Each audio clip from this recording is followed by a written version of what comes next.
Qué importante entrevista y le agradezco mucho a Alejandro Celorio, exconsultor jurídico de la Secretaría de Relaciones Exteriores, pero además abogado que diseñó las demandas del gobierno mexicano contra estas armeras estadounidenses. Gracias, Alejandro. Buena tarde. Muy buena tarde, gracias por el espacio.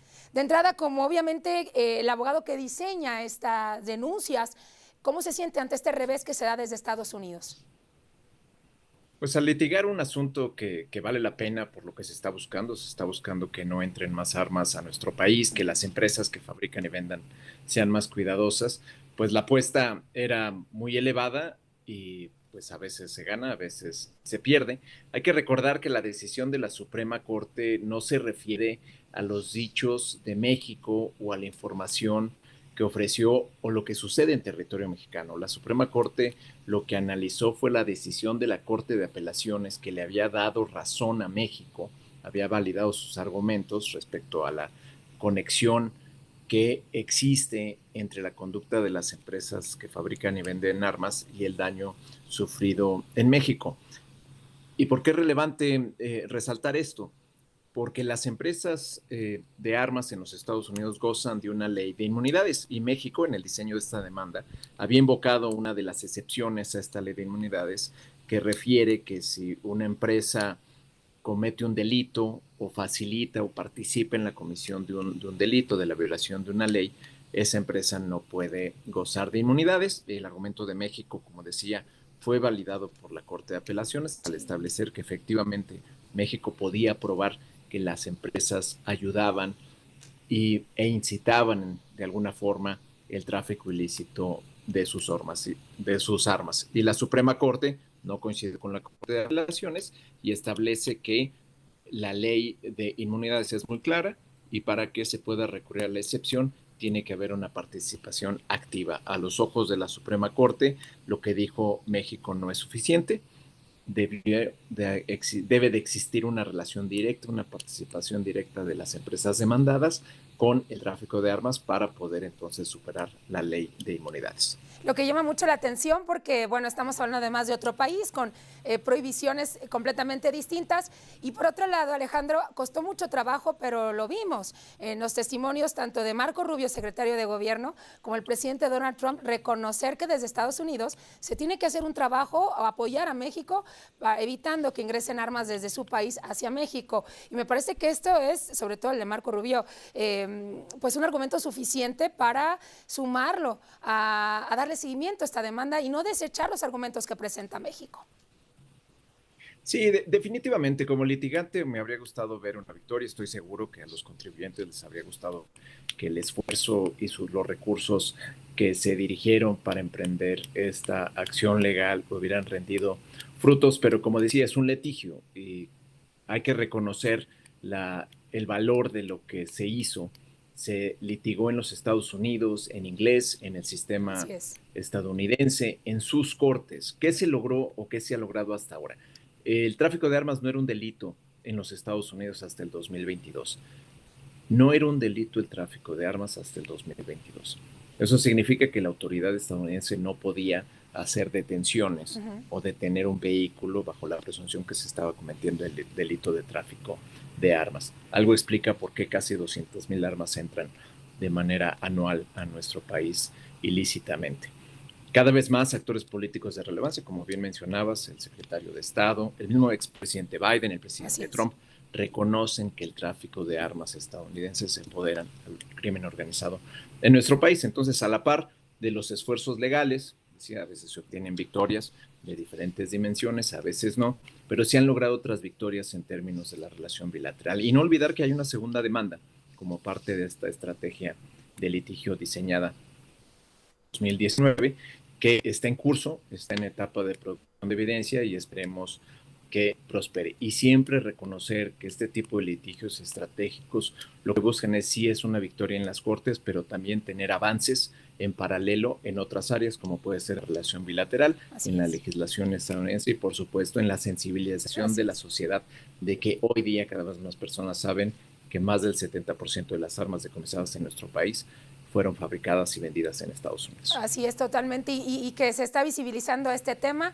a través de la denuncia, y ya lo mencionábamos, Alejandro, que autoridades están reconociendo, al menos públicamente, ¿no?, como un argumento también suficiente para mantener esto, que justamente, claro que ingresan por la frontera armas hacia nuestro país y la utiliza el crimen organizado, y cuando vemos los aseguramientos, quienes cubrimos la fuente de seguridad, lo podemos ver con las armas, el tipo de armas, el tipo de bala en los hallazgos en lugar de los hechos donde ocurrieron los crímenes, que efectivamente son armas que entraron desde cualquier punto, pero vienen desde el extranjero y llegaron justamente así a nuestro país de una ruta ilegal. Ahora, sobre esta empresa específica que mencionaba Alejandro, ¿habrá alguna retroalimentación? ¿Se mantendrá? ¿Buscarán denunciar de nueva cuenta, demandar de nueva cuenta, o quedará desechada? Bueno, ya le corresponde a la actual consultoría jurídica, yo ya no soy el consultor jurídico desde el 1 de octubre del año pasado, explorar qué sigue. Hay una segunda demanda en Arizona contra 5 tiendas, pero aquí resaltar un elemento en línea de lo que ya bien mencionabas. Las empresas demandadas en sus primeros escritos de respuesta decían, básicamente, yo qué culpa tengo, yo no sabía, yo no tengo control de quiénes compran mis armas. Me parece que con toda la información que se ha vertido en los medios, y hay siempre el interés por estos temas, pero en la Suprema Corte el récord es público, ¿no? La sentencia de la Suprema Corte reciente es pública, y ahí viene la información, la explicación de cómo se da la venta a prestanombres después del cruce a territorio mexicano. Yo creo que cualquier industria responsable se preguntaría, yo vendo armas para su uso en México, ¿por qué están en los Estados Unidos? ¿Qué puedo hacer? Uno esperaría que si realmente es una industria de buena fe, que quiera proteger su prestigio, que esté interesada en no causar un daño, pues de inmediato se acercaría al gobierno de los Estados Unidos para decir, lo siento, no sabía, han pasado 15 años de que se inició esta espiral ascendente de violencia en México, ¿qué puedo hacer yo para colaborar? Y que sea el gobierno de Estados Unidos que le diga, no, nada, tú no te preocupes, tú sigue vendiendo tus armas como lo has venido haciendo hasta ahora, o que el gobierno estadounidense le diga, pues ten cuidado a quién se las vendes. Mira, por el número de serie, tus armas no están en Estados Unidos, terminan en Jalisco, en Michoacán, en Guerrero. ¿Por qué no buscas al vendedor, a tu punto final en la línea de distribución y venta en territorio estadounidense, y le pides que sea más cuidadoso? Y si no es más cuidadoso, le dejas de distribuir a él. Eso es lo que esperaríamos de una industria de buena fe, que genuinamente quisiera tener un mercado lícito, pero también responsable. Abogado Alejandro Celorio, la traducción que hicieron los medios de comunicación estadounidense y también nacionales sobre la decisión de la Corte es que de repente se puede entender como que México no presentó los argumentos sólidos para demostrar que efectivamente hay un cruce de armas hacia nuestro país. ¿Qué argumento es el más fuerte? Si usted me lo puede compartir al auditorio de Fórmula Noticias, ¿qué hace esta ecuación para demostrar, obviamente, que las armas sí llegan a nuestro país? Un tecnicismo jurídico, y a veces los encabezados pues tienen que ser más digeribles para la población, entonces es más fácil decir México no pudo probar que decir no era la etapa procesal indicada para presentar las pruebas, primer punto. Segundo punto, la información de trazabilidad, existe información de trazabilidad por el número de serie de las armas encontradas y decomisadas en México, que son rastreadas hasta su punto de venta y fabricación en los Estados Unidos. Esa información, si lo hubiéramos presentado en juicio, pues sería mucho más sólido el argumento de México. ¿Cuál es el problema? Uno, que no era la etapa procesal indicada, y lo otro, que por disposición de la legislación estadounidense, esa información no es pública. La tiene la Agencia de Alcohol, Tabaco, Armas de Fuego y Explosivos estadounidense, la tiene la Fiscalía General de la República, pero no es pública. Si fuera pública, la conversación sería diferente, pero bueno, no es pública. ¿Qué hizo México al presentar el argumento? En un argumento novedoso, sí, pero tan sofisticado y válido que la Corte de Apelaciones por unanimidad le dio la razón a este argumento. México dice, por omisión, por no tener cuidado, por no ser diligente, las empresas facilitan. Es como si cerraran los ojos o voltearan a otro lado cuando un prestanombre compra armas para después traficarlas a México. Y la Suprema Corte no, la Suprema Corte estableció para que haya una participación en la violación de una ley estadounidense, tiene que haber una participación activa. Entonces, la Suprema Corte lo que dice, más allá de lo que haya argumentado, presentado México en sus alegatos, es que para que se pueda exceptuar de inmunidades un caso, tiene que haber una colusión o una participación activa. Lo pongo en otras palabras. Para que Smith Wesson, la tienda, Sí. la empresa, pueda ser demandada, se tiene que probar que ellos participaron activamente en el tráfico.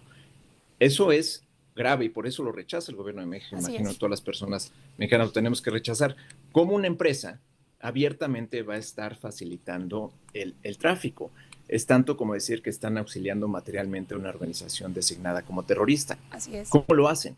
Con negligencia, con no prestando cuidado, simplemente venden las armas de manera indiscriminada y si una persona compra 5 o 10 armas, no preguntan más. Si Y una persona además, compra armas. así es, abogado, y además los prestanombres, ¿no? Pareciera que no están adaptándose al tipo de delito que se comete en México. Abogado, yo le agradezco mucho esta entrevista. Si me permite seguir actualizando el tema con usted y nos dará mucho gusto platicarlo sobre este tema. Claro que sí, gracias por el interés. Gracias, abogado Alejandro Celorio, ex consultor jurídico de la Secretaría de Relaciones Exteriores y abogado que diseñó justamente esta demanda del gobierno mexicano. Voy a una